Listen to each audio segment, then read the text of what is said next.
Il râle pas, mais bon. C'est bon, tout le monde est prêt? Très bien. Madame la ministre, mes chers collègues, nous accueillons ce matin Madame Emmanuelle Wargon, que nous connaissons bien pour avoir travaillé avec vous, Madame la ministre, dans le dernier quinquennat, qui est donc la candidate proposée par le Président de la République à la fonction de présidente du Collège de la Commission de régulation de l'énergie, la CRE. En application, je le répète à chaque fois, mais c'est très important d'avoir en tête, en application du 5e alinéa de l'article 13 de la Constitution, cette nomination par décret du Président de la République ne peut intervenir qu'après audition par les commissions compétentes de l'Assemblée nationale et du Sénat. Cette audition est ouverte à la presse et au public, que je salue, et retransmise sur le site du Sénat. Elle donnera lieu à un vote à bulletin secret pour lequel les délégations de vote ne sont pas autorisées. L'Assemblée nationale devant entendre Madame Wargon à 11 h après le Sénat, nous dépouillerons les bulletins d'ici la mi-journée. Il ne pourra être procédé à cette nomination si l'addition des votes négatifs dans les deux commissions représente au moins 3/5 des suffrages exprimés. Avant de passer la parole à notre collègue Patrick Chauvet, que j'ai perdu, voilà qui est là, Patrick Chauvet, rapporteur sur cette nomination, puis à notre collègue Daniel Grémillet, président du groupe d'études énergie, je souhaiterais rappeler le très grand intérêt que notre commission, et je dirais que le Sénat d'une façon générale, porte à la régulation des marchés de l'énergie. Lundi encore, lors de la commission mixte paritaire sur le projet de loi pouvoir d'achat, nous avons fait aboutir de belles avancées en la matière, en confortant la régulation de l'énergie nucléaire par le plafonnement de l'Arenh. Nous avons favorisé l'essor des énergies renouvelables en simplifiant par exemple les procédures pour le biogaz, et nous avons consolidé la protection des consommateurs en renforçant l'information et en encadrant les coupures. Jamais peut-être, Madame la ministre, une nomination à une autorité indépendante comme la CRE n'aura été réalisée dans un contexte aussi sensible pour notre pays, pour l'Europe, et dans un contexte géopolitique, climatique incertain et extrêmement complexe. L'énergie, c'est la vie, et nous sommes aujourd'hui, en raison de choix passés, dans une situation extrêmement critique qui nécessite l'éclairage, si j'ose dire, d'une commission de régulation d'énergie absolument pertinente et absolument éclairée, elle aussi, sur les questions d'énergie. Donc, je vais laisser la parole à notre rapporteur, puis au président de la commission, du groupe d'études.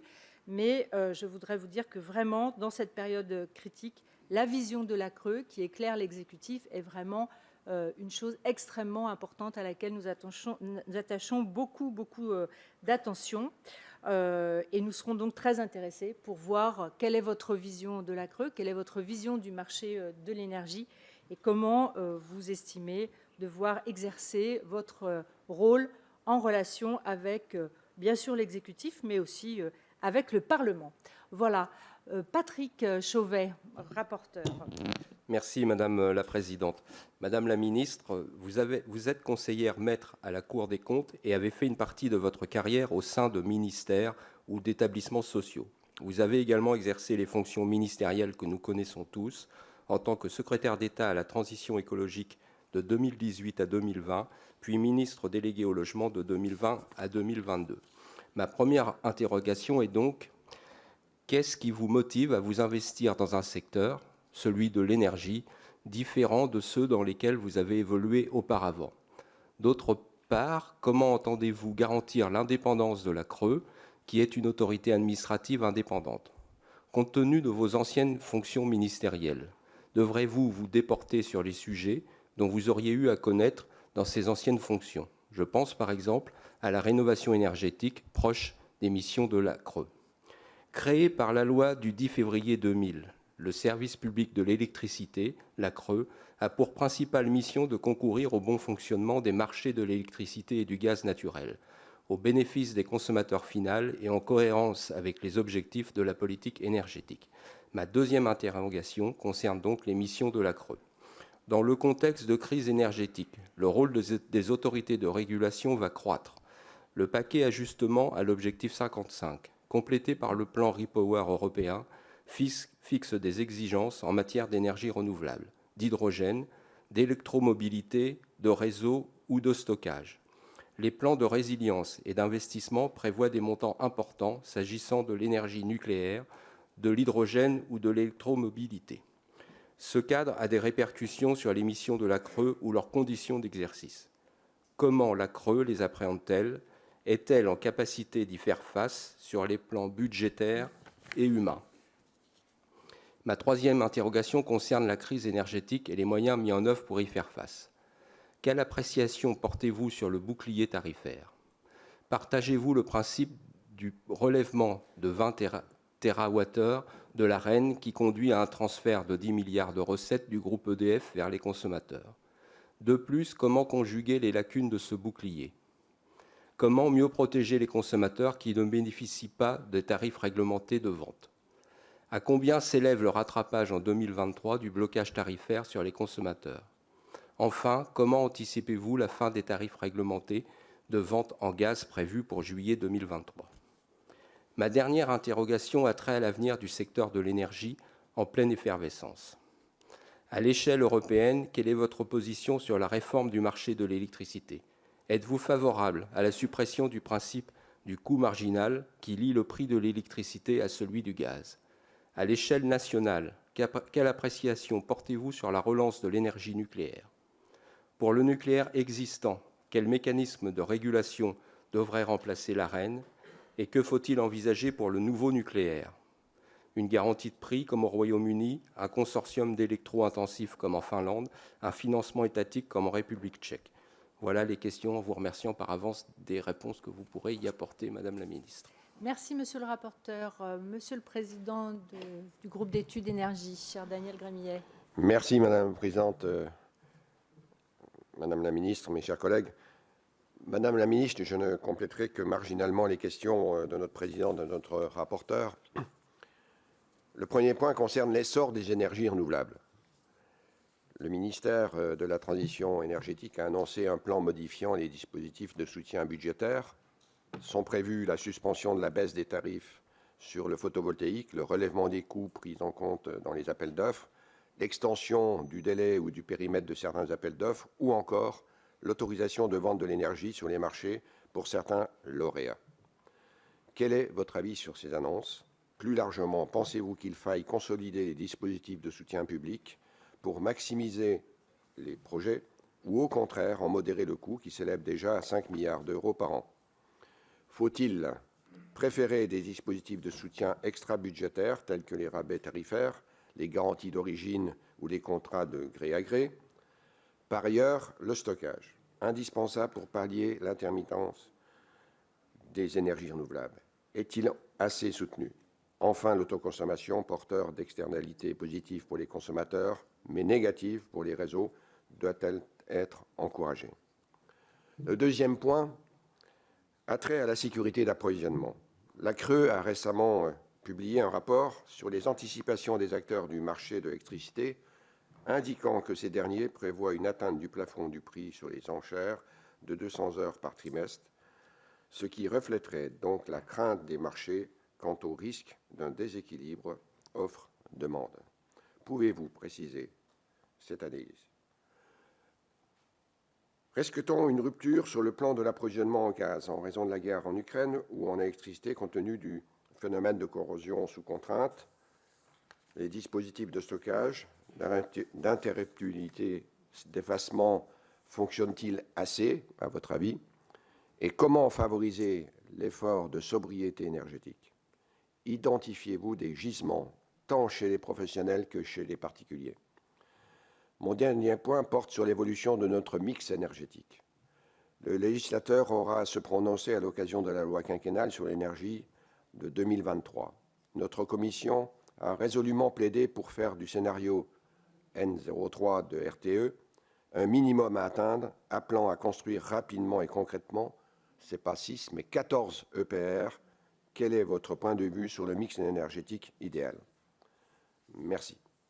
Merci beaucoup à tous les deux. Je vais vous laisser la parole, Madame Wargon, pour répondre aux questions, mais aussi présenter globalement votre candidature et la vision que vous avez de de cette mission. Merci beaucoup, Madame la Présidente, Monsieur le rapporteur, Monsieur le Président du groupe d'études, Mesdames et Messieurs les sénateurs et sénatrices.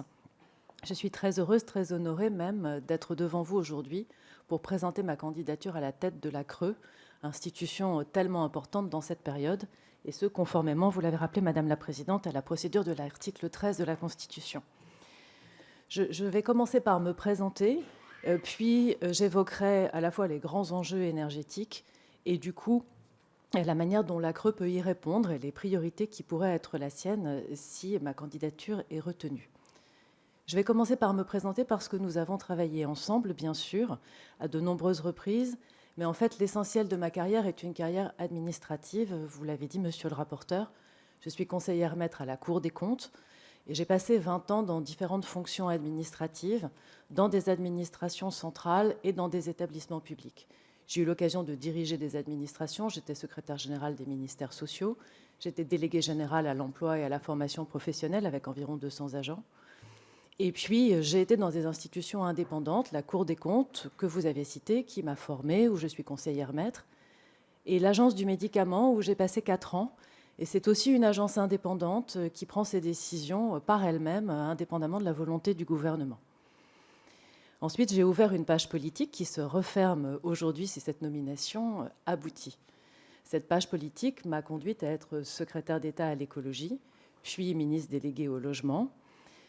À cette occasion, nous avons eu l'occasion beaucoup de travailler ensemble, Madame la Présidente, et je vois beaucoup de sénatrices et sénateurs avec lesquels j'ai beaucoup travaillé, y compris sur des sujets sur lesquels nous avons réussi à obtenir des accords et des formes de consensus et de compromis. Je pense par exemple à la création de l'Office français de la biodiversité, puis aux lois 3DS et climat et résilience. Mais pendant toutes ces fonctions ministérielles, l'énergie a en réalité été au cœur de beaucoup de dossiers que j'ai traités. Et ce sont ces 4 années qui, finalement, ont beaucoup tourné autour de l'énergie qui m'amènent aujourd'hui à cette candidature à la Commission de régulation de l'énergie, parce que j'ai pris conscience à cette occasion, en travaillant ces différents dossiers, de l'importance absolument stratégique qu'est l'énergie pour notre pays. Beaucoup d'énergie, donc, dans les dossiers que j'ai traités. En tant que secrétaire d'État, j'ai par exemple piloté déjà à l'époque des groupes de travail pour lever les freins réglementaires au développement des énergies renouvelables, notamment sur les réseaux de chaleur, mais aussi sur l'éolien et sur le solaire. Au titre de mes fonctions de ministre délégué au logement, j'ai beaucoup travaillé sur la rénovation énergétique des bâtiments avec MaPrimeRénov' et aussi le soutien à la rénovation des bâtiments publics et des bâtiments des collectivités territoriales. J'ai donc pu toucher du doigt à quel point l'énergie est essentielle pour notre pays et je pense que c'est une très très belle manière de servir le pays que d'avoir l'opportunité d'être à la tête de ce régulateur. Sur ces enjeux énergétiques, il me semble qu'ils sont au nombre de 3.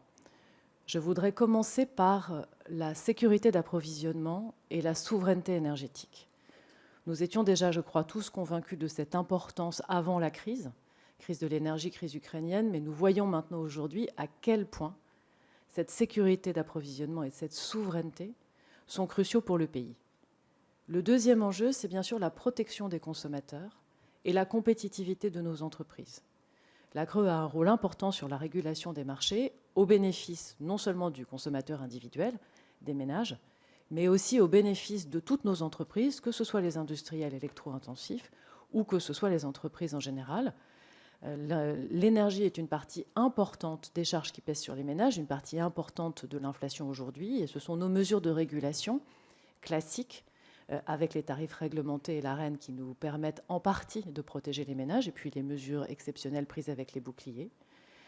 Et pour les entreprises, la compétitivité est indispensable.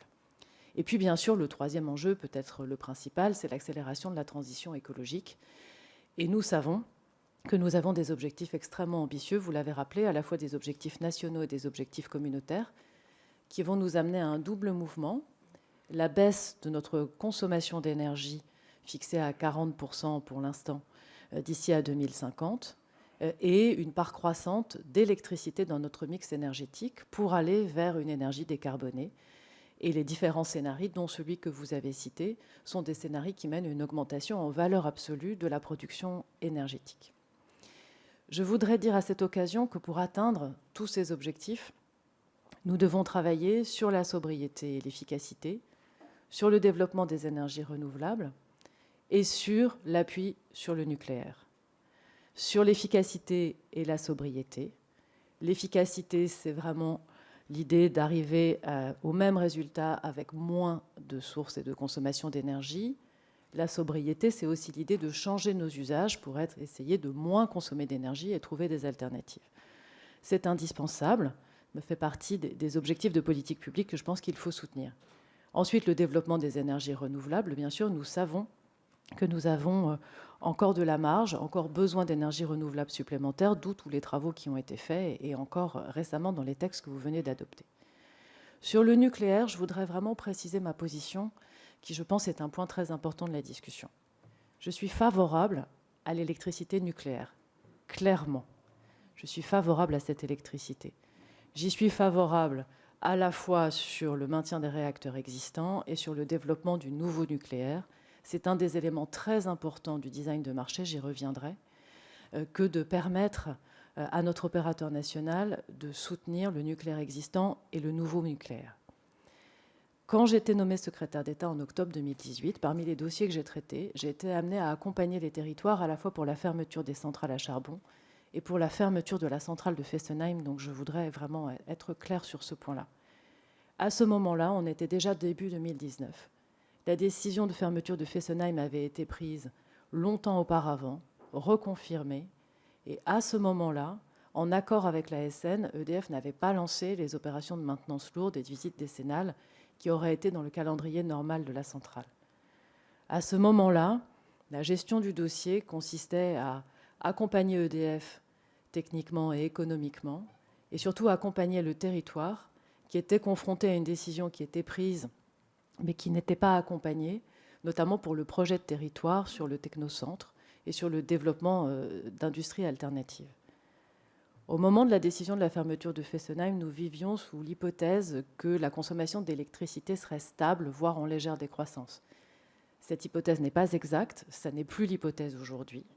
Et il est clair que le monde a changé et que les décisions doivent changer. Donc je vous le dis clairement et sincèrement, et c'est ma position personnelle, je soutiendrai à la fois le maintien des réacteurs existants, bien sûr dans les conditions de sécurité qui seront posées par l'ASN, et le développement du nouveau nucléaire qui est indispensable, quels que soient les scénarios retenus. Ces questions-là ne sont pas d'abord du ressort de la CRE, elles sont de votre ressort.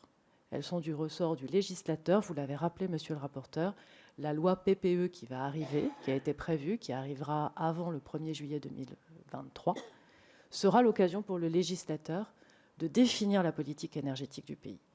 Et quand on regarde les textes de la CRE, on s'aperçoit que la mission de cette commission de régulation de l'énergie, c'est de réguler les marchés et de protéger le consommateur dans le respect des orientations de politique énergétique du pays. Et c'est dans ce cadre qu'aura lieu l'action du régulateur. Alors, vous m'avez posé la question de l'indépendance, c'est une question extrêmement importante sur laquelle je voudrais également répondre. D'abord, j'ai eu une longue carrière administrative, dont, je vous le disais tout à l'heure, dans deux institutions, la Cour des comptes et l'Agence du médicament, dont la vocation a été l'indépendance. Ensuite, j'ai tourné une page. Je me suis engagée politiquement. Cet engagement prend fin avec cette nomination. J'ai été élue conseillère régionale en Île-de-France. Je démissionnerai de ce mandat. Et je rentre dans une nouvelle étape de ma carrière, dans laquelle je souhaite mettre mes compétences et mon énergie au service de ce régulateur en toute liberté. Il y a eu des précédents. Je voudrais vous citer par exemple Jean-Pierre Jouyet, qui est passé de secrétaire d'État aux affaires européennes à président de l'autorité des marchés financiers. Mais on a eu aussi d'autres figures politiques qui ont exercé des fonctions politiques, puis des fonctions d'autorité administrative indépendante. Je pense à Jacques Toubon, par exemple, comme médiateur de la République. Et dans ces différents cas, je pense aussi à Dominique Versini, dans ces différents cas, les fonctions ont été exercées en toute indépendance. Donc je vous le dis très sincèrement, très solennellement aujourd'hui, d'une certaine manière, dans ces fonctions, je reprends ma liberté de magistrate, ma liberté sur la base de ma carrière et de mes convictions que je vous ai exposées sur le modèle énergétique français, pour être de nouveau, d'une manière différente, au service de mon pays. La CRE est par ailleurs une très belle institution, créée en 2000. Je voudrais saluer ses 3 présidents successifs, Jean Sirota, Philippe de la Doucette et Jean-François Carinco, qui en ont fait une institution respectée, tellement respectée d'ailleurs que plus de 80 missions nouvelles lui ont été confiées depuis sa création en 2000. Et elle est respectée grâce à la force de sa présidence et de son collège.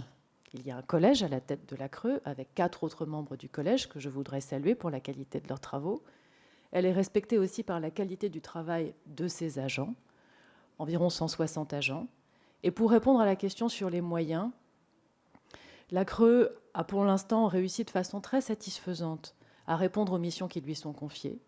Mais bien sûr, l'augmentation naturelle des missions et le renforcement de son rôle nécessitera un soutien budgétaire en budget et en effectif pour lui permettre de jouer son rôle à plein.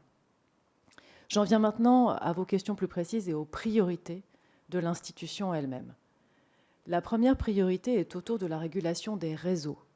C'est une régulation extrêmement importante. Nous avons la chance d'avoir des réseaux de transport et de distribution de gaz et d'électricité de bonne qualité en France.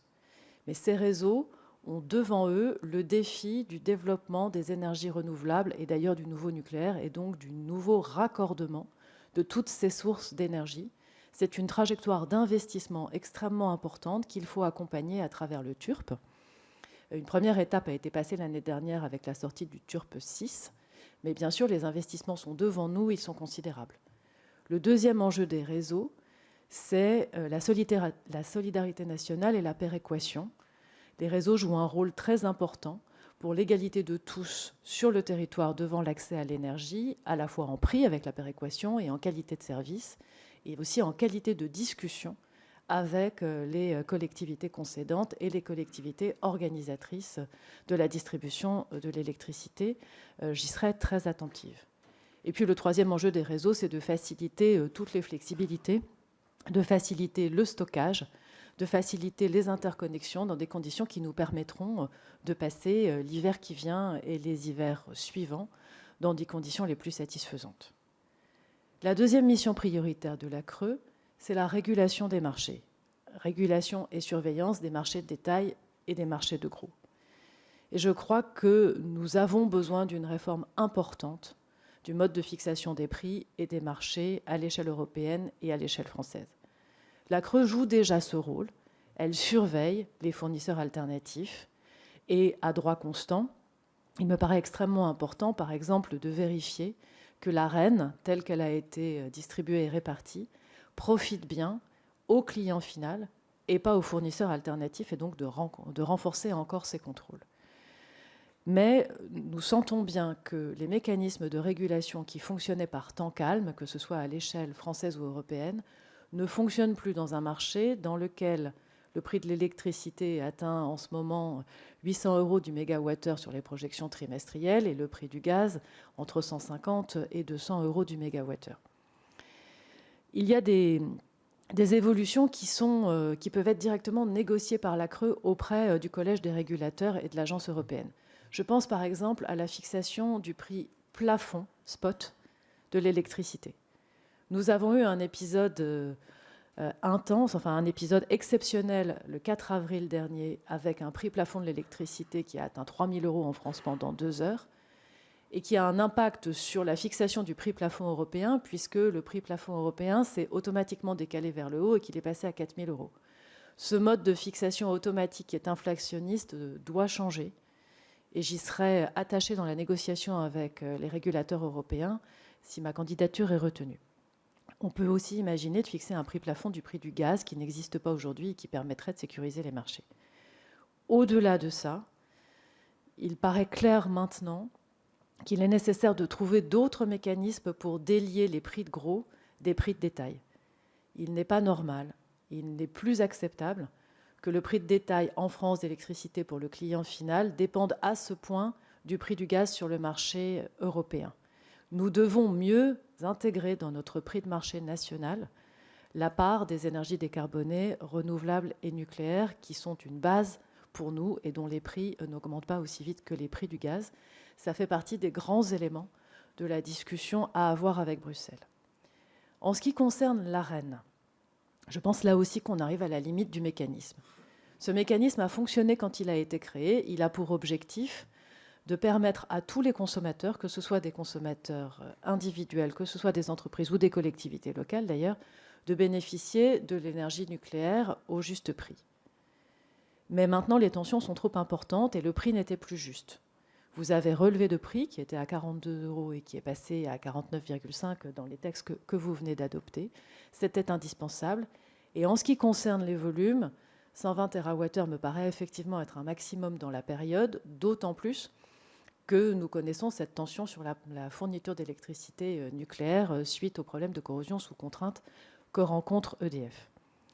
Comme l'Arenh protège le consommateur, il est clair qu'il faut maintenant passer au mécanisme d'après. L'Arenh, de toute façon, s'arrête en 2025. Il faudra négocier avec la Commission européenne à la fois l'évolution de l'Arenh et l'évolution du mode de fixation des tarifs réglementés, parce que les tarifs réglementés eux-mêmes, dans leur mode de calcul par empilement, sont extrêmement sensibles à l'Arenh.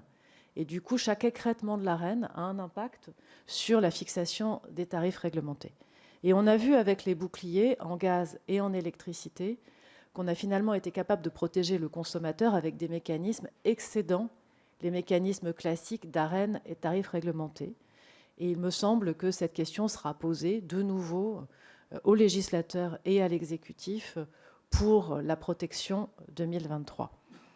Pour 2023, le seul élément sur la table aujourd'hui, c'est la communication récente de la CRE proposant une augmentation des tarifs de 3,9% au 1er août, proposition qui évidemment n'a pas été retenue par l'exécutif et le législateur puisque le bouclier a été posé pour la totalité de l'année 2022. Pour 2023, il n'y a pas de chiffres sur la table, mais bien sûr, ce sera à la CRE de faire les simulations et de poser les éléments sur la table quand on y verra plus clair un petit peu plus tard à l'automne. La troisième priorité, c'est bien sûr le développement des énergies renouvelables. La CRE opère les appels d'offres.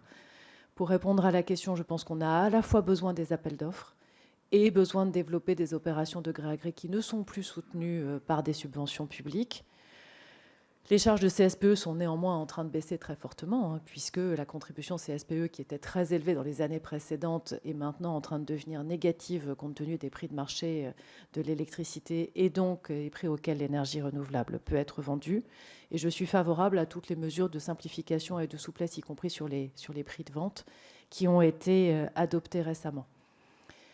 Sur tous ces sujets, je voudrais insister sur leur importance particulière en Corse et dans nos Outre-mer. La CRE a un rôle important pour accompagner la définition des PPE dans les zones non interconnectées, en particulier en Corse et en Outre-mer, et pour soutenir le développement des renouvelables et l'autonomie énergétique dans ces territoires. Ces territoires sont confrontés à des situations encore plus difficiles que les territoires de France continentale. C'est le rôle de la CRE de les accompagner et je suis très attachée à cet accompagnement et à la solidarité nationale qui doit s'exprimer entre tous nos territoires, y compris nos territoires ultramarins. Dans les sujets qui me paraissent également importants que vous avez cités, continuer à soutenir le développement de l'hydrogène bas carbone, à la fois en solution de stockage et en solution pour nos industriels, que cet hydrogène soit produit à partir d'énergies renouvelables ou qu'il soit produit à partir de nucléaire. Pour finir, en espérant avoir répondu à vos questions avant de continuer la discussion, je voudrais insister sur 2 points. D'abord, le rôle européen, très important de la CRE.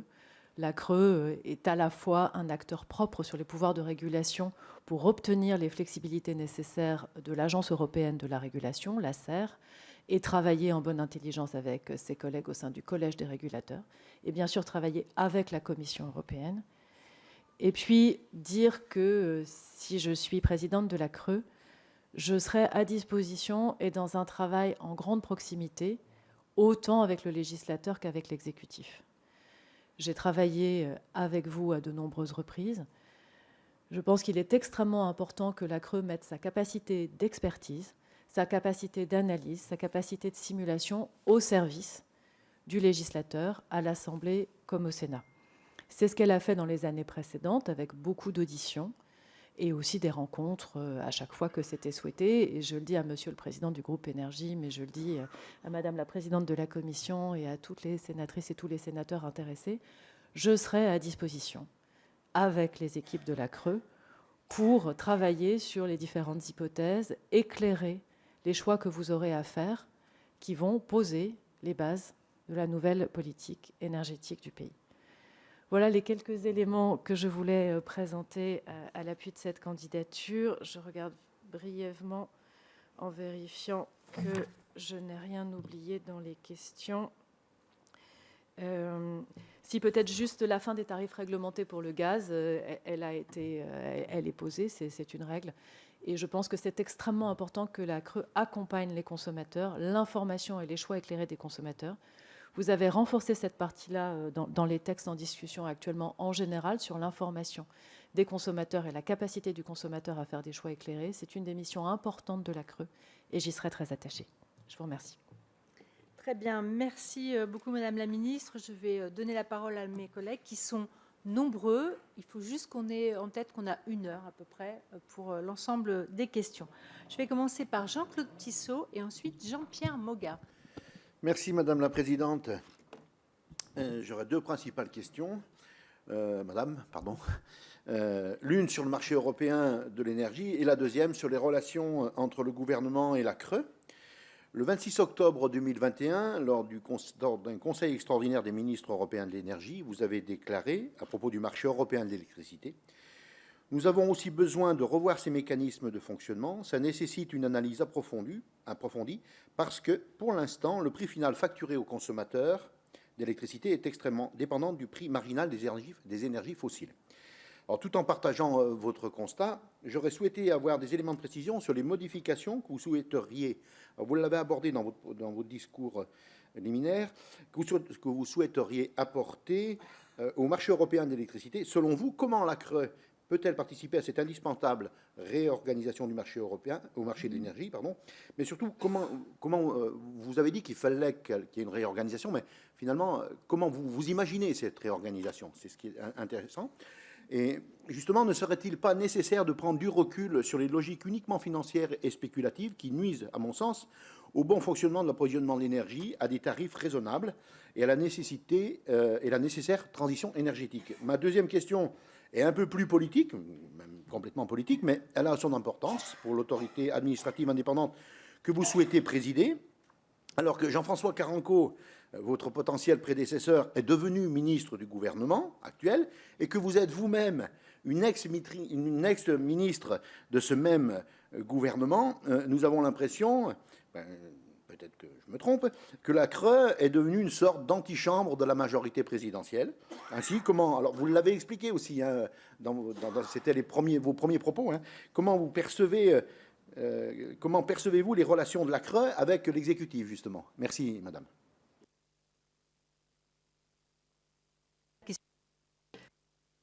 Qui sursaute. Jean-Pierre Moga, ensuite Micheline Jacques. Merci, Madame la Présidente. Madame la Ministre, aux côtés de mes collègues, les sénateurs Grémier et Michaud, j'ai récemment travaillé sur 2 rapports.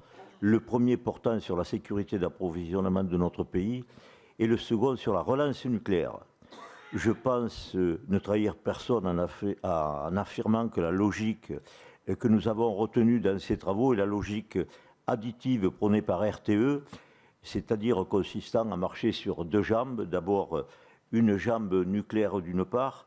Alors, par rapport au nucléaire, je pense que vous avez déjà répondu à mes interrogations sur le rôle de la CRE. J'avais aussi une inquiétude, je ne vous le cache pas, sur votre position personnelle par rapport au nucléaire, mais je considère que vous avez déjà répondu et vous m'avez rassuré.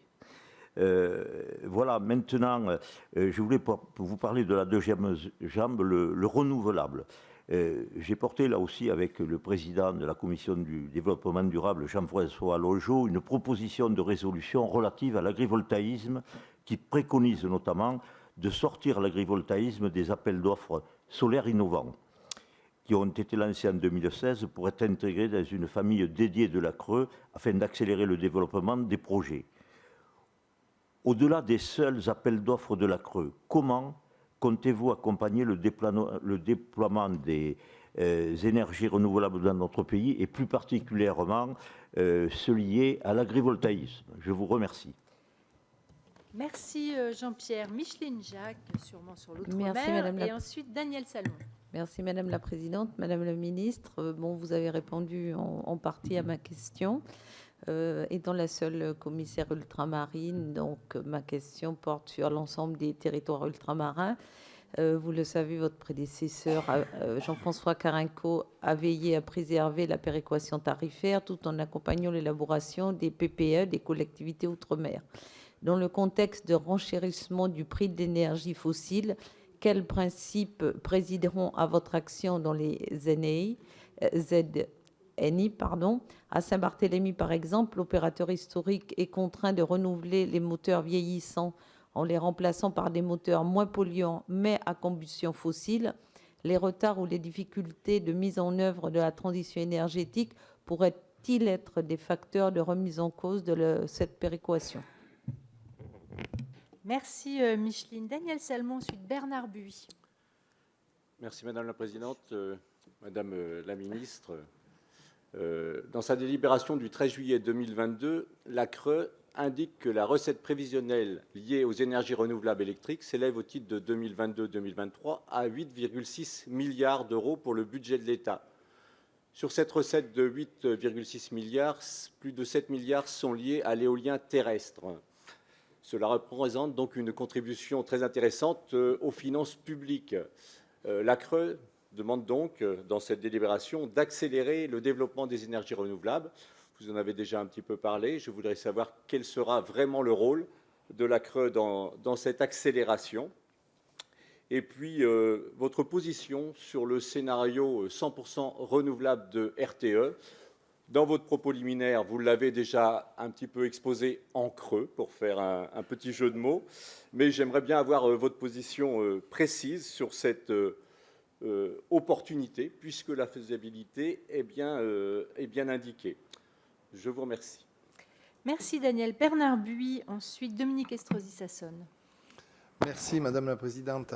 Madame la Ministre, la Cour des comptes a publié en juin 2022 un rapport sur l'organisation des marchés de l'électricité. Afin de faire face à la volatilité des prix de l'énergie, l'une des recommandations de la Cour est de redéfinir la méthode de calcul de la composante des tarifs réglementés de vente liée à l'écrêtement de l'AREN, sujet qui nous a bien occupés sur le projet de loi pouvoir d'achat, en allongeant la période de référence. Aussi, Madame Vargon, comment entendez-vous mettre en œuvre cette recommandation de la CRE? Merci. Merci Bernard. Dominique Estrosi Sassone, ensuite Franck Montaugé. Merci Madame la Présidente. Madame la Ministre, deux rapides questions qui tournent autour du paquet ajustement 55 européen. Est-ce qu'il ne devrait pas accorder une plus grande attention à la neutralité technologique, car les énergies renouvelables sont clairement favorisées au détriment de l'énergie nucléaire ou du gaz bas carbone? Or, l'approvisionnement en énergie des logements en France est aujourd'hui très largement réalisé à partir de l'énergie nucléaire ou des réseaux de gaz ou de chaleur. Ne faudrait-il pas mieux tenir compte du mix énergétique des États membres? La définition de leur mix énergétique relève de leurs compétences souveraines. Et puis une deuxième question, est-ce que le paquet ajustement 55 ne pourrait-il pas être mieux proportionné au contexte de crise énergétique européenne?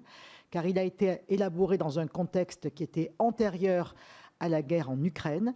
Naturellement, il ne s'agit pas du tout de renoncer à l'objectif de baisse de 55% des émissions de gaz à effet de serre d'ici 2030, mais pourquoi ne pas donner plus de souplesse aux États membres et aux acteurs économiques?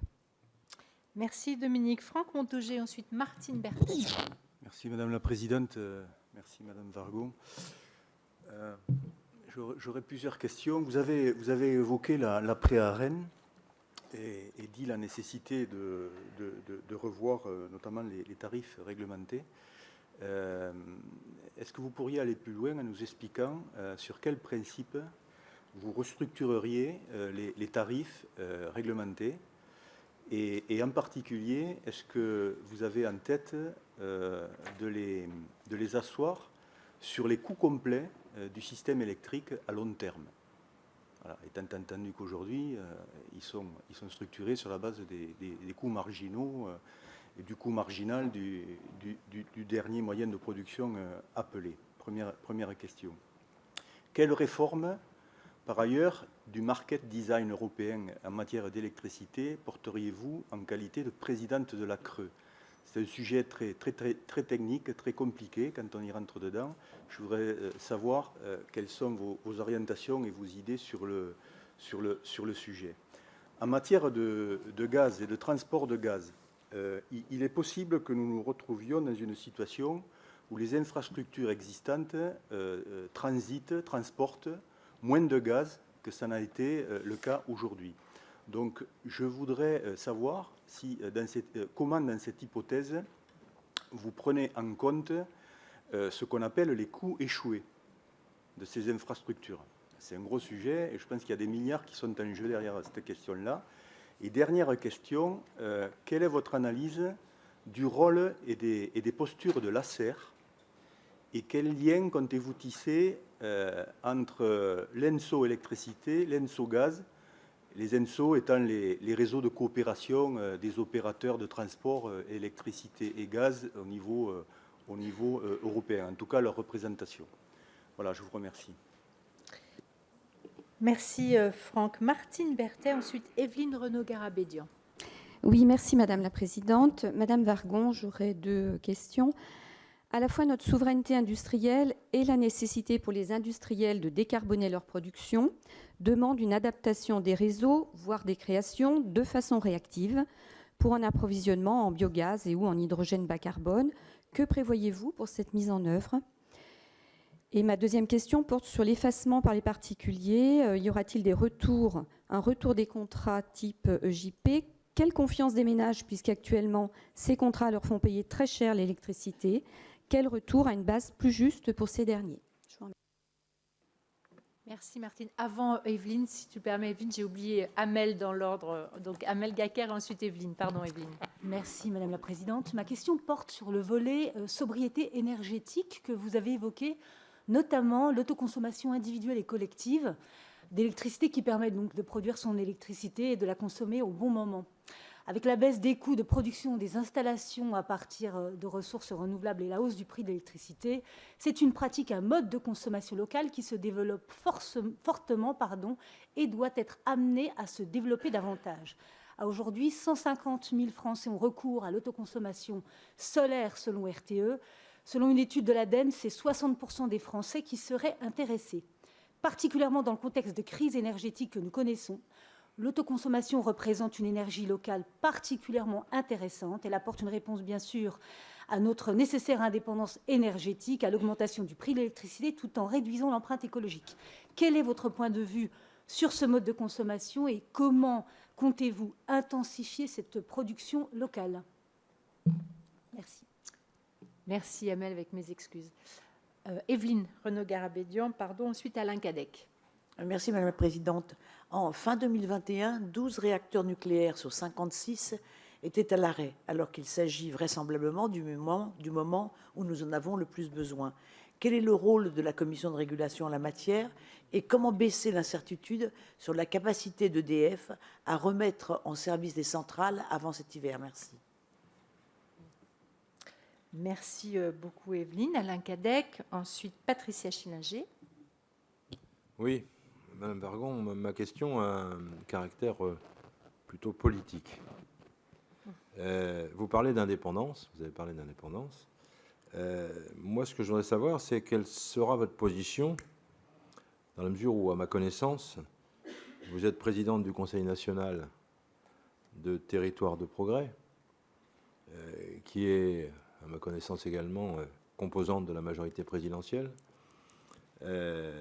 Donc, est-ce que vous allez continuer cette responsabilité qui pourrait évidemment vous poser des problèmes de compatibilité, de conflit d'intérêts. Donc, je voudrais savoir quel va être votre... je l'imagine, mais vous me le confirmerez vous-même. Merci Alain. Patricia Schillinger, ensuite Laurent Saumon. Merci Madame la Présidente. Madame la Ministre, dans un contexte de tension énergétique et de dérèglement climatique, nous devons poursuivre la diversification de nos mixtes énergétiques. Nucléaire et énergie renouvelable se complètent. Je m'intéresse plus particulièrement à l'éolien en mer. Pourriez-vous nous dresser un bilan des premiers projets français? Merci. Merci, Patricia. Je vois Alain bondir sur son siège. Patricia, Laurent Saumon. Et ensuite, Jean-Baptiste Lemoyne. Oui, Madame la Présidente, Madame la Ministre, on se réjouit, je dirais, de la mue que vous avez fait sur le rôle de l'énergie nucléaire, et nous sommes tous convaincus, effectivement, de la nécessité d'un mix énergétique.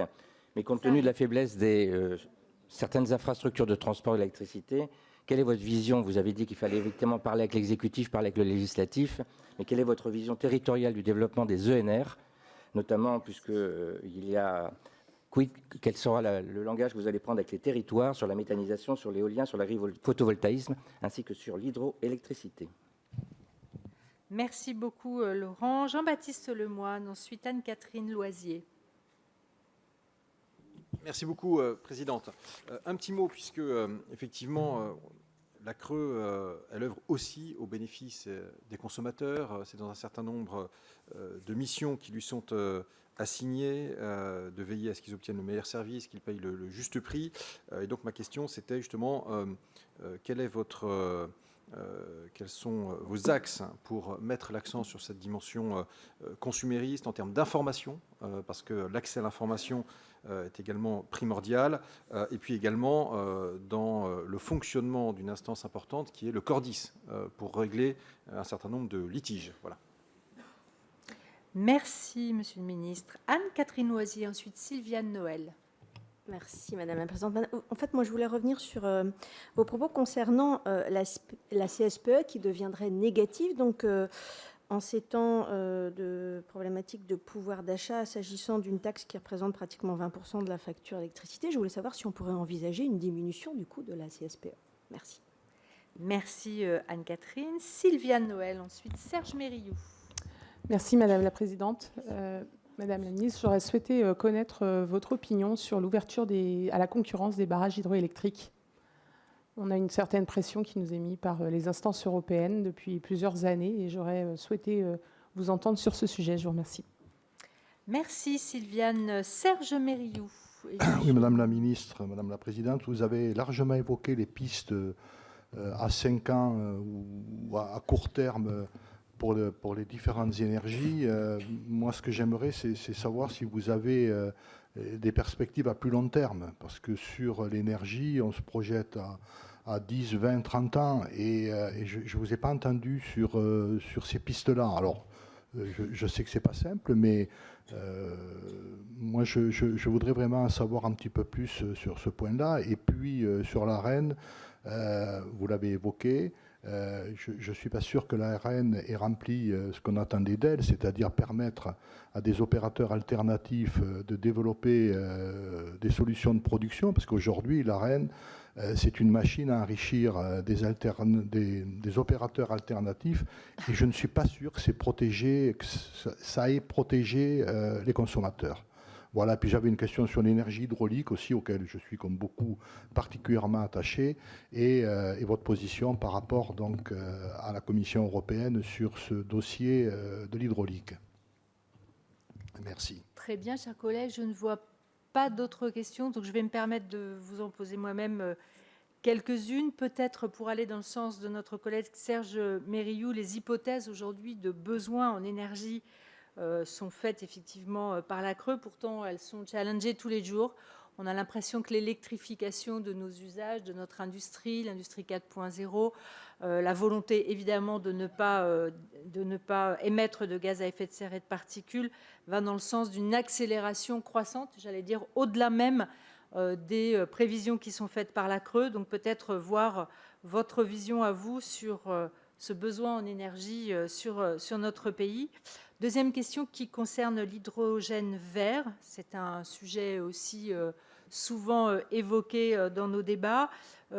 Quel mode de production envisagez-vous? Quels investissements pensez-vous qu'il est nécessaire de faire, bien sûr pour produire, mais aussi pour stocker, pour transporter?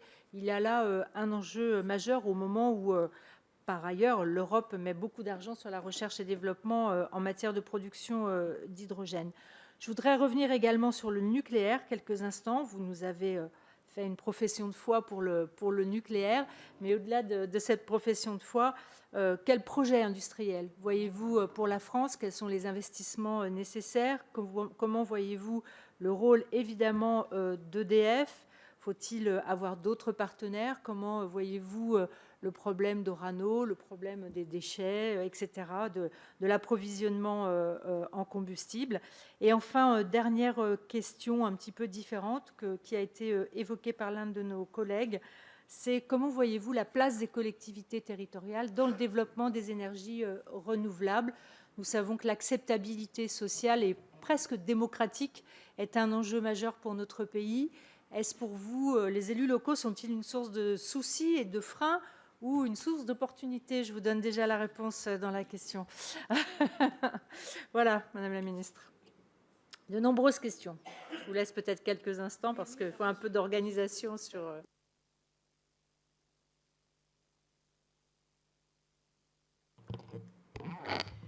Merci beaucoup, Madame la Présidente, et merci beaucoup surtout, Mesdames les sénatrices et Messieurs les sénateurs, pour toutes ces questions. Je vais essayer d'y répondre dans l'ordre de façon exhaustive. Donc, Monsieur le sénateur Tissot, vous m'avez demandé ma vision du marché européen de l'énergie, quelles sont les modifications y apportées et comment la CRE peut y participer. Je pense qu'on est au moment où il faut qu'on fasse évoluer la vision européenne de ce qu'est un marché qui fonctionne bien à l'échelle européenne. Il faut garder ce qui marche. Garder ce qui marche, c'est le fait de pouvoir être, selon les cas, exportateur ou importateur. Vous le savez, en électricité, la France est exportatrice nette en général. Elle l'a été encore dans la dernière période, mais elle est importatrice de plus en plus souvent. Je crois 80 jours importatrice l'année dernière. Et donc nous avons aussi besoin d'un marché dans lequel l'électricité circule au sens propre du terme pour être en capacité d'assurer la sécurité d'approvisionnement. Néanmoins, le mode de fixation du prix tel qu'il est aujourd'hui, l'appel au coût marginal de la dernière centrale appelée, le dernier lieu de production appelé, dans sa manière de se répercuter du marché de gros au marché de détail, expose énormément les consommateurs, qu'ils soient individuels ou industriels, à cette volatilité des prix. Et d'une certaine manière, c'est probablement dans le lien différent entre le prix de gros et le prix de détail qu'une réforme est apportée. Comment la CRE peut y participer? Essentiellement avec un rôle d'expertise, d'analyse et d'influence, puisque ce sont des négociations entre ministres de l'énergie, ce sont ensuite des textes. Et l'un d'entre vous a rappelé que le mix énergétique est un élément de souveraineté nationale. C'est absolument exact. Ce sont des décisions nationales, même s'il y a une influence communautaire. La CRE a aussi un rôle extrêmement important pour faire des simulations, puisque en fonction des scénarios envisagés, la CRE peut simuler l'impact sur les tarifs et sur les prix de détail, et donc éclairer la décision. Sur votre deuxième question qui était est-ce une antichambre de la majorité présidentielle, je souhaite vraiment répondre non. Je crois que mon prédécesseur a montré son indépendance dans ses différentes prises de position, y compris récentes. Et vous savez que ce n'est pas mon cas, que c'était un avocat de la reine à 150 TWh. Ça n'est pas mon cas, je le dis extrêmement clairement. Je ne pense pas que la reine doit être fixée au-delà de 120. Je pense que 120 est un vrai maximum. Donc il avait lui-même sa liberté d'analyse et d'esprit. Donc je vous le redis que je souhaite exercer ces fonctions en toute indépendance, et ça permet de répondre tout de suite à la question du sénateur Cadec. Bien sûr, je démissionnerai de la présidence du Conseil national de territoire de progrès. C'est tout à fait normal, puisque je pense que ça n'est pas compatible, quels que soient les textes, avec l'exercice d'une fonction de présidence d'une autorité administrative indépendante. Et donc ça m'amènera, je vous l'ai dit très clairement, à tourner cette page de la politique et à ouvrir une page nouvelle au service de mon pays. Monsieur le sénateur Moga, oui, je pense vraiment qu'il faut qu'on marche sur deux jambes, le nucléaire d'un côté et les énergies renouvelables de l'autre. Et je crois vraiment que c'est comme ça maintenant que se pose l'équation énergétique du pays. La troisième jambe, si vous me permettez cette figure maladroite, étant la baisse de la consommation, à la fois à travers la sobriété et l'efficacité énergétique. Je crois que ce sont vraiment les piliers de notre politique. Je pense qu'effectivement, pour les ENR et en particulier pour l'agrivoltaïsme, il faut peut-être trouver des mécanismes un peu plus spécifiques que les appels d'offres classiques. Et ça mène aussi à répondre à certaines interrogations, la vôtre, Madame la Présidente. Je crois que la réponse était un peu dans la question. Et d'autres questions sur les relations avec les collectivités territoriales. Elles sont indispensables. Elles sont indispensables sur tous les sujets. Les collectivités locales sont des acteurs extrêmement importants de cette transition énergétique et de cette transition écologique. Moi, je suis fière, quand j'étais secrétaire d'État, d'avoir signé une centaine de contrats de transition écologique avec des territoires, en général à l'échelle de l'intercommunalité, pour accompagner ces territoires dans le développement à la fois écologique et économique, sur la base de leurs propres projets. Et je crois qu'il faut vraiment repartir des projets des territoires. En fait, l'arrivée d'ENR, le développement de solutions de stockage, ce sont vraiment des sujets qu'il faut bâtir tout de suite avec les représentants des territoires et avec les élus. Et puis après, surtout les sujets réseau, distribution, que ce soit en transport ou en distribution stricto sensu, les élus sont clés. La CRE a un rôle important dans le travail sur les schémas de raccordement régionaux et locaux de la méthanisation, par exemple, pour l'injection du biogaz. Donc ça fait partie des sujets sur lesquels il faut un accord local pour définir quelle est la meilleure organisation territoriale pour ce raccordement. Et donc, vous pouvez compter sur moi pour être dans un dialogue approfondi avec les collectivités territoriales. Madame la sénatrice Jacques, vous avez rappelé la question des territoires ultramarins. Vous avez raison, mais je l'ai dit dans mon propos introductif, j'y suis très attachée. La péréquation tarifaire, c'est l'expression de notre solidarité nationale vis-à-vis des territoires ultramarins, mais aussi de la Corse et des autres ZNI. Donc j'y suis très attachée, même si les coûts de production sont importants dans nos outre-mer. Ils sont importants parce que les contraintes sont plus importantes et que les infrastructures ont besoin d'être transformées, mais elles ne peuvent être transformées que progressivement. Donc une loi a fixé un objectif ambitieux de développement des renouvelables en outre-mer et d'atteindre l'autonomie énergétique en outre-mer en 2030. C'est un objectif qui sera difficile à tenir. Je pense qu'il faut accompagner la trajectoire. Ça revient un peu au point avec les élus locaux.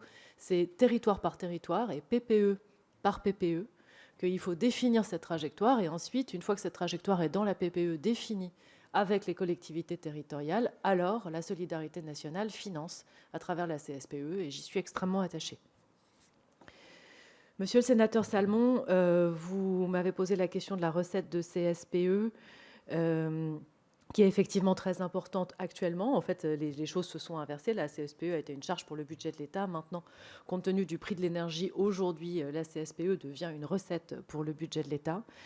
Et ça me permet d'ailleurs de répondre à Anne-Catherine Loisier là-dessus. En fait, maintenant, la CSPE est déconnectée de la facture du consommateur. La facture du consommateur, c'est la TICFE.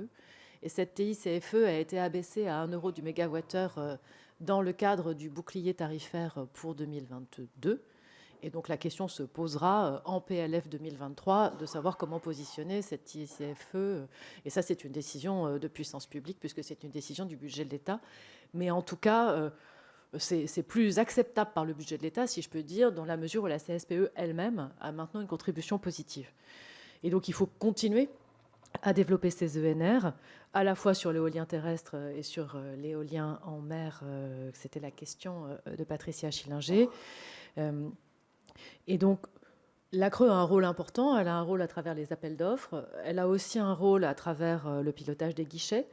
Elle a un rôle sur la capacité à accompagner les contrats de gré à gré. Je pense que ce qu'on appelle les PPA, je pense que c'est un outil utile qui peut se développer et sécuriser des approvisionnements à long terme. Et puis, en ce qui concerne le scénario 100% renouvelable RTE, ce scénario est sur la table, mais il est aussi sur la table avec un certain nombre de réserves. Moi, je pense qu'on a besoin des deux. Je pense qu'on a besoin d'ENR et de nucléaire. Donc, je suis plutôt en faveur des scénarios qui proposent un mix entre les ENR et le nucléaire. Mais ça, c'est un sujet qui vous sera posé en tant que législateur lors de la loi sur la PPE. Ce scénario existe, mais il dit aussi qu'il est extrêmement exigeant, notamment sur les conditions de stockage, qui mène à la question de l'hydrogène, qui est une question qui est absolument, je pense, vitale pour le pays. Monsieur le sénateur Bu, vous m'avez posé la question sur le rapport de la Cour des comptes sur l'organisation du marché et ses préconisations. Il y a effectivement 2 préconisations directes pour la CRE. L'une qui est de rendre public le mode de calcul des coûts complets sur l'énergie nucléaire, et j'y suis favorable. Et la deuxième qui est de faire évoluer le mode de calcul de la répartition de l'Arenh et donc de l'impact sur les TRVE pour prendre une période de référence plus longue, ce qui a comme avantage de limiter un peu la volatilité et donc de limiter un peu la transmission des prix de marché de gros aux consommateurs à travers les tarifs réglementés de vente de l'électricité. J'y suis favorable et donc la CRE s'y emploiera si ma candidature est retenue. Madame la sénatrice Estrosi Sassone, vous m'avez posé la question sur l'impact du paquet Fit for 55 et la nécessité de tenir compte du mix énergétique des pays. Je crois que c'est effectivement très important. La Commission européenne nous fixe, et le Conseil européen se fixe des objectifs extrêmement ambitieux, mais après, c'est à chaque pays de définir sa trajectoire à partir de son histoire et à partir de ses moyens de production.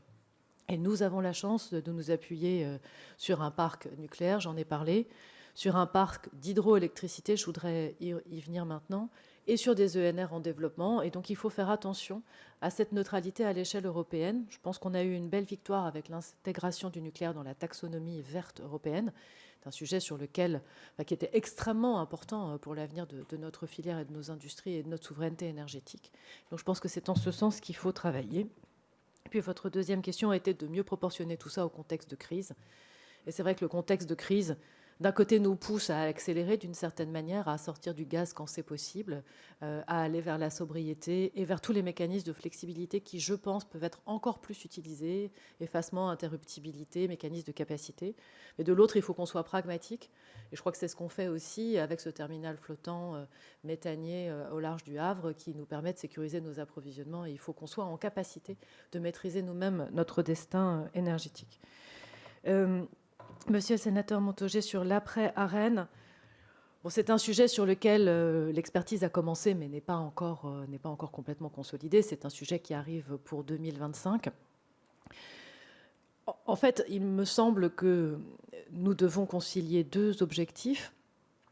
Le premier, c'est de permettre à EDF de financer les investissements nécessaires sur le nucléaire actuel et donc de permettre à EDF de couvrir dans de bonnes conditions de marché ces coûts complets du nucléaire et donc de partir du coût complet du nucléaire. Et le deuxième, bien sûr, est d'assurer la concurrence sur le marché français et de permettre du nucléaire, de l'hydroélectricité, des sujets sur lesquels... oui, du système énergétique. Et de l'autre, permettre aux consommateurs de bénéficier de l'investissement qui a été fait à la fois par les consommateurs, mais surtout par les contribuables, dans notre système énergétique actuel et donc permettre à tous les consommateurs d'y avoir accès lorsqu'ils décident de choisir un fournisseur alternatif. Je reconnais tout à fait, ça a été dit par l'un d'entre vous, que l'ARENH n'a pas atteint l'un des objectifs qui lui avait été fixé à l'époque, qui était de favoriser le développement par les fournisseurs alternatifs de moyens de production. Et on voit que ça ne s'est pas produit. Et je vous le disais dans mon propos introductif, la première chose à faire, à mon avis, du point de vue de la CRE à très court terme, est vraiment de renforcer la surveillance sur la manière dont l'ARENH, dont bénéficient les fournisseurs alternatifs, l'ARENH actuelle, est bien intégralement transmise aux consommateurs, pour que ça ne soit pas une rente des fournisseurs alternatifs, mais que le consommateur final s'y retrouve, que ce soit un consommateur industriel ou un consommateur individuel, dans le prix de vente, puisque l'ARENH est faite au bénéfice du consommateur final et sûrement pas au bénéfice des fournisseurs. Pour la suite, il faut donc, je pense, repartir de la couverture des coûts complets en trouvant un mécanisme qui permet de faire bénéficier du système énergétique tous les consommateurs. C'est donc probablement plutôt de l'ordre du prix régulé que de l'ARENH, parce que l'ARENH est asymétrique, c'est l'une de ses grandes difficultés, c'est-à-dire quand le prix de l'énergie est élevé, EDF est obligé de vendre, quand le prix de l'énergie est bas, EDF ne vend pas au prix de l'ARENH, mais vend au prix de marché.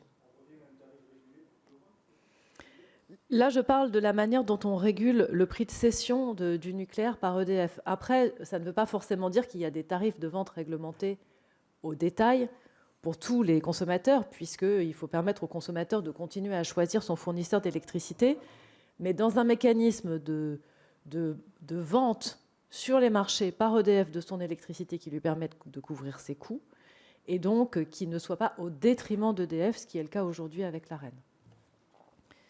Si je continue, sur le market design, c'est un peu le même point.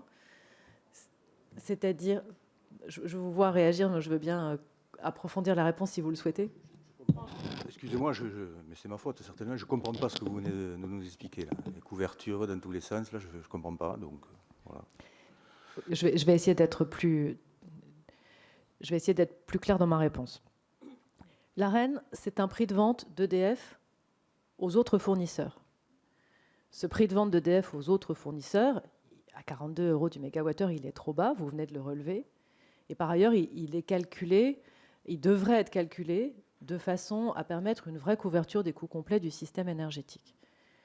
Si on garde un mode de fixation du prix de vente d'EDF, de son électricité, historique aux autres fournisseurs, il faut voir comment est-ce que dans la réforme des TRV, qui est le deuxième morceau de la réforme, des tarifs de vente aux consommateurs, cette vente régulée d'EDF à ses fournisseurs se fait au bénéfice du consommateur. Ça ne veut pas dire remettre tous les Français sous TRV. Le marché de l'électricité a été ouvert, la concurrence s'exerce, mais ça veut dire trouver le mode de fixation de ces tarifs réglementés de vente qui lui-même intègre ce prix régulé d'EDF. Et après, les TRV, c'est à peu près 2/3 du marché, mais une bonne partie du reste du marché est en fait fixée en référence au TRV. Donc d'une certaine manière, à chaque fois que le TRV lui-même est fixé, le tarif réglementé de vente, il a un impact direct sur les contrats qui sont juridiquement au TRV, il a un impact indirect sur tous les prix de marché. Donc j'essaye de vous apporter une réponse en 2 temps. Comment est-ce que EDF vend son électricité sur le marché de gros et comment ensuite le marché de détail intègre. Et dans les 2 cas, je pense qu'il faut qu'on couvre les coûts d'EDF pour permettre à EDF de continuer à maintenir la qualité de sa production existante au coût complet et que de l'autre, on trouve les mécanismes qui permettent au consommateur final, soit via le TRV, soit via le jeu normal du marché, de bénéficier de cette électricité à des prix régulés. C'est donc sur 2 plans qu'il me semble que la réponse peut être apportée. Donc dans les tarifs, dans les coûts les prix de vente libres, on intègre une composante TRV, c'est ça que vous dites? Ce que je dis, c'est que sur le marché libre, il y a à peu près 2/3 de particuliers qui sont au TRV, et donc pour lesquels le prix est fixé par le TRV, et que l'immense majorité du reste du marché se fixe en réalité par référence. Donc que le TRV est central dans la fixation des prix sur le marché de façon directe ou de façon indirecte. Et je pense qu'il faut maintenir des TRV, ça j'en suis absolument convaincue. Vous m'avez aussi posé une question sur le transport de gaz. C'est effectivement une question très importante. D'abord, je pense qu'on n'a pas encore une très bonne visibilité sur les volumes potentiels de transport de gaz, notamment avec la montée en charge du biométhane et du biogaz. Aussi avec la question de l'hydrogène, parce que pour l'instant, nous sommes en train de... Voilà, l'expertise collective est en cours pour savoir si ces infrastructures pourraient aussi servir à transporter de l'hydrogène ou pas. Mais après, il est clair que les coûts échoués, s'il y en a, on n'en a pas pour l'instant, mais s'il devait y en avoir, devront être dans l'équation globale tarifaire de financement des réseaux sous une forme de solidarité ou sous une autre, parce qu'il n'est pas possible de laisser les gestionnaires de réseaux faire face tout seuls à des coûts qui sont simplement liés à la transition énergétique. Et enfin, sur l'ACER, je pense très important d'être très présent à l'ACER. Mon prédécesseur potentiel, Jean-François Caréco, y allait régulièrement. L'un des commissaires y va régulièrement aussi. Et puis, de ne pas se reposer que sur l'ACER, et donc de travailler avec le collège des régulateurs, le CER, et de travailler avec les coopérations, les organismes de coopération des réseaux que vous avez cités. L'ACER a une vision très libérale de la régulation des marchés et je pense que c'est important d'y porter une vision de plus long terme de protection du consommateur, mais aussi de la souveraineté. Sur la question de la souveraineté industrielle, Madame la sénatrice Berthet, et de l'adaptation des réseaux, je pense qu'il y a des endroits dans lesquels il faut peut-être des investissements spécifiques dans les très grands bassins industriels pour être en capacité de faire les évolutions de réseaux, soit de raccordement d'ENR, soit de raccordement d'hydrogène. Et donc, on pourrait imaginer de travailler spécifiquement avec les grands bassins industriels pour voir comment est-ce que les réseaux peuvent les soutenir dans leur développement industriel ou dans la réindustrialisation. Sur l'effacement, je pense qu'on a toute une réflexion à avoir sur l'évolution des contrats. C'est d'abord une réflexion des fournisseurs, mais je pense que la CRE peut avoir un rôle important. On a effectivement des contrats qui ne sont plus du tout intéressants pour les particuliers, alors même que ces contrats pourraient être à la fois à leur bénéfice et au bénéfice de la sécurité d'approvisionnement et de la flexibilité. Et donc je pense qu'il faut revoir les tarifs et probablement proposer des incitations aux fournisseurs qui sont en capacité de proposer des offres qui allient ces 2 objectifs. Madame la sénatrice Gacker, sur la sobriété énergétique, moi je suis favorable à l'autoconsommation. Je pense qu'effectivement c'est à la fois une attente des Français, c'est à la fois un élément qui peut nous aider dans cette période de flexibilité, de sobriété et de sécurité d'approvisionnement. Toute la question, et c'est une question délicate, est de trouver le juste point d'équilibre entre le développement de l'autoconsommation et la solidarité nationale sur le financement des réseaux. Parce que les réseaux profitent à tous. Et donc, si on commence à démembrer morceau par morceau, on a après un problème de solidarité et de pérennité et de péréquation sur les réseaux.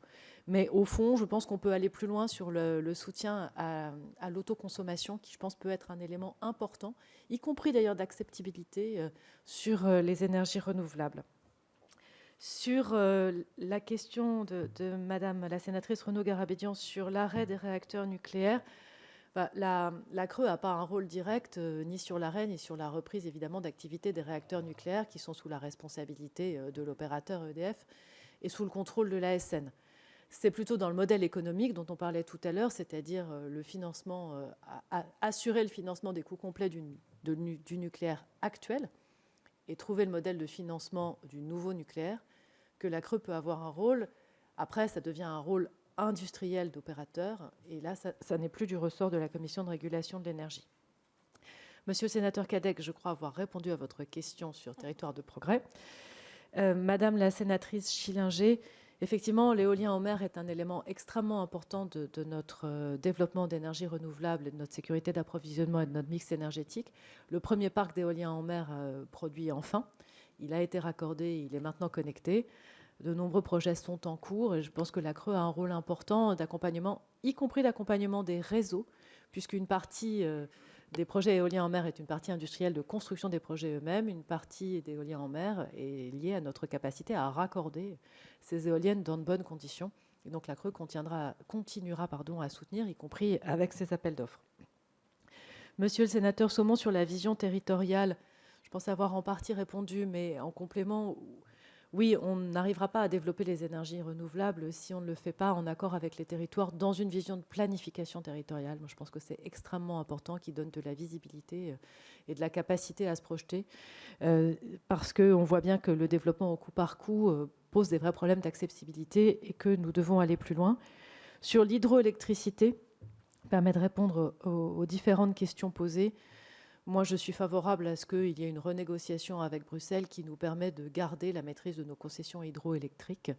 L'une des hypothèses sur la table est de l'organiser sous forme de quasi-régie, qui me semble être une solution juridique qui est relativement sûre. L'hydroélectricité, ça fait partie de notre sécurité d'approvisionnement, ça fait partie de notre compétitivité, ça fait partie de notre souveraineté énergétique. Et la France a, depuis longtemps, essayé de mener cette négociation avec la Commission européenne. Je pense que cette négociation sera menée aussi suite à la nationalisation d'EDF et au modèle à apporter pour EDF dans le futur, pour permettre à EDF à la fois de développer le nouveau nucléaire et de maintenir nos concessions hydroélectriques. Ça ne concerne pas qu'EDF, mais évidemment beaucoup EDF, dans des conditions dans lesquelles nous sommes sûrs d'assurer cette souveraineté. Monsieur le sénateur Lemoine, vous avez tout à fait raison sur l'information du consommateur. Je pense que c'est un élément extrêmement important. La qualité de l'information, la qualité de service, la capacité à choisir des offres de façon éclairée me paraît être un point très important. La CRE y travaille. Elle y travaille aussi avec le médiateur de l'énergie, avec lequel les liens pourraient être resserrés. Et quant au Cordis, c'est une institution extrêmement importante pour traiter des différends qui, à ma connaissance, fonctionne bien et qui doit être soutenue. Madame la sénatrice Loisier, je crois que j'ai répondu sur la question sur la diminution de la CSPE. Madame la sénatrice Noël, je crois avoir répondu sur les barrages hydroélectriques. Monsieur le sénateur Mériou, sur les pistes à long terme, il me semble que nous avons une vision 2050 qui se dégage progressivement, mais là aussi, c'est vraiment un élément de la politique énergétique du pays, donc soumise à l'Assemblée, au Sénat, l'année qui vient. Pour moi, on est, avec ce double mouvement que je citais tout à l'heure, une baisse de la consommation d'électricité, une baisse de la consommation d'énergie qu'il faut absolument qu'on accompagne avec plus d'efficacité, plus de sobriété. C'est aussi ce que j'ai essayé de porter sur la rénovation énergétique des bâtiments et une évolution de notre mix énergétique dans lequel on sort progressivement des énergies fossiles, ce qui suppose plus de production d'électricité selon les scénarios de RTE. Alors qu'on est aujourd'hui à peu près à 450 TWh de consommation d'électricité, on serait autour de 650 à 750, voire 800, en fonction aussi de la réindustrialisation possible du pays, qui fait partie de nos objectifs stratégiques. Donc pour moi, les pistes à moyen terme, c'est vraiment cette baisse de consommation, c'est ce changement des usages, c'est cette montée en puissance d'une électricité décarbonée pour nous permettre d'atteindre la neutralité carbone à horizon 2050. Sur l'Arenh, on a eu l'occasion d'évoquer ça dans la discussion précédente. Je reconnais vraiment, je l'ai dit, que l'Arenh n'a pas atteint cet objectif de développement des solutions de production alternatives qui était initial, et qu'il appartient pour le coup vraiment à la CRE de vérifier que l'Arenh n'est pas un enrichissement des fournisseurs, et ça a lieu avec la surveillance du marché et probablement un renforcement des contrôles de la fixation des prix des fournisseurs alternatifs qui bénéficient de l'Arenh. Sur l'hydroélectricité, je crois avoir répondu. Madame la Présidente, sur vos questions, sur les hypothèses de besoins énergétiques, ces hypothèses sont plutôt faites par RTE que par la CRE. La CRE ne fait pas vraiment de scénario d'hypothèse. Mais je vous dis, moi, je me cale avec l'idée d'une hypothèse de baisse de la consommation d'énergie à moyen terme et d'augmentation à la fois en valeur relative et en valeur absolue de l'électricité dans le mix. Mais il n'y a pas que ça, il y a la chaleur renouvelable qui est extrêmement importante. Et puis le remplacement progressif du gaz par le biométhane. L'hydrogène, je sais que vous avez été nombreux à y travailler, je pense que c'est un sujet extrêmement important. On a d'ailleurs une négociation en cours sur le paquet gazier dans laquelle il faut absolument qu'on obtienne que, quel que soit notre mode de production d'hydrogène décarboné, je sais que c'est un point qui vous tient à cœur, que cet hydrogène soit produit à partir d'électricité renouvelable ou qu'il soit produit à partir d'électricité nucléaire, il puisse être soutenu. Ça, je pense que c'est un point extrêmement important dans la neutralité des technologies vis-à-vis de l'Union européenne. Et après, je pense qu'on a encore beaucoup de travail sur les investissements et sur les réseaux. Sur le nucléaire, au-delà du soutien à court terme, c'est effectivement tout un projet industriel avec une filière industrielle à soutenir, notre opérateur national à soutenir, et je pense que la nationalisation, finalement, sera l'occasion de le soutenir de façon différente. Et puis, continuer à travailler sur la fin du cycle du combustible.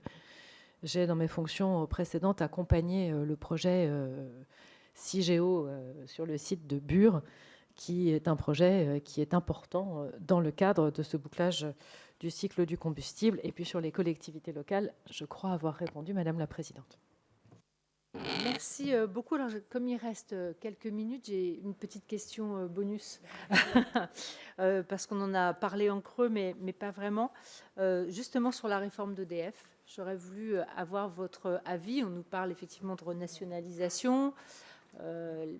Les premiers éléments que nous avons, ne serait-ce que dans le projet de loi rectificatif que nous avons voté nuitamment hier soir, n'est pas une recapitalisation d'EDF, c'est juste la prise de participation des actionnaires minoritaires aujourd'hui par l'État.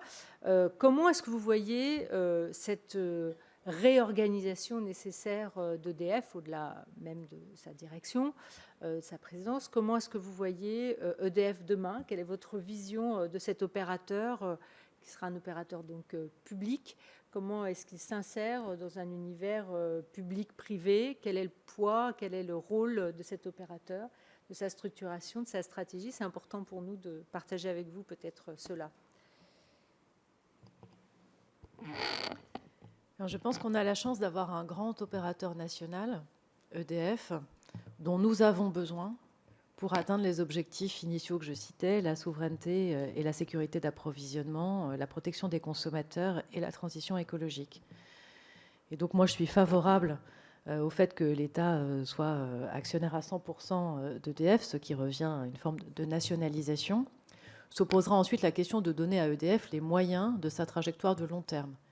Moyens pour le soutien du nucléaire actuel et le grand carénage qui arrive, moyens pour l'investissement dans le nouveau nucléaire, moyens pour le maintien et le développement des concessions hydroélectriques. Et EDF reste actionnaire majoritaire des réseaux qui sont absolument vitaux pour le pays, que ce soit RTE ou Enedis. EDF est donc un acteur incontournable du marché et je pense que nous devons le soutenir comme un fleuron national. La CRE est évidemment forcément attachée, c'est son rôle, à la concurrence sur le marché. Concurrence au bénéfice du consommateur final, que ce soit le consommateur individuel ou industriel, ou d'ailleurs même des collectivités locales, qui elles aussi ont des factures d'énergie qui ne sont pas forcément négligeables. Et donc il me paraît sain aussi qu'il y ait une concurrence sur le marché, que cette concurrence puisse s'exercer, qui permet aussi des innovations, et c'était le sens de l'ouverture. Et peut-être qu'il faut renforcer la capacité de la concurrence à fournir vraiment de l'innovation positive au service des industriels et des consommateurs. Donc ça ne place pas EDF en monopole à 100% sur la totalité de la chaîne de production et de vente au détail d'électricité. Mais il me semble qu'il faut assumer d'avoir un opérateur national de référence qui est celui qui nous permettra d'atteindre nos grands objectifs. Et après, sur la réforme plus précise, je pense elle n'est pas encore dessinée, et moi je n'y ai pas suffisamment travaillé. C'est d'ailleurs pas le rôle de la CRE de la définir. Mais en tout cas, c'est avec ces orientations-là que je pense qu'il faut orienter cette réforme. Très bien. Y a-t-il des demandes de prise de parole supplémentaires? Oui, Pierre Cuypers. Oui. Il nous reste 8 minutes. Merci, Madame la Présidente. Le gouvernement dont vous faisiez partie a pris l'orientation du passer au tout électrique, notamment en matière de transport. Est-ce que vous pensez qu'il est raisonnable, compte tenu de la fragilité de nos approvisionnements et de notre production d'électricité, d'aller dans ce sens pour 2030? Merci. Et du coup, je donne la parole à Jean-Jacques Michaud. Oui, en complément de ce que vous avez dit, Madame, vous avez dit que, et je suis tout à fait d'accord avec ça, que la concurrence n'a pas donné les résultats escomptés. Donc, quel type de concurrence, à votre avis, pourrait donner les résultats qui étaient voulus à l'origine? Voilà, et après on arrêtera parce qu'il faut vous libérer pour l'Assemblée nationale. Hein?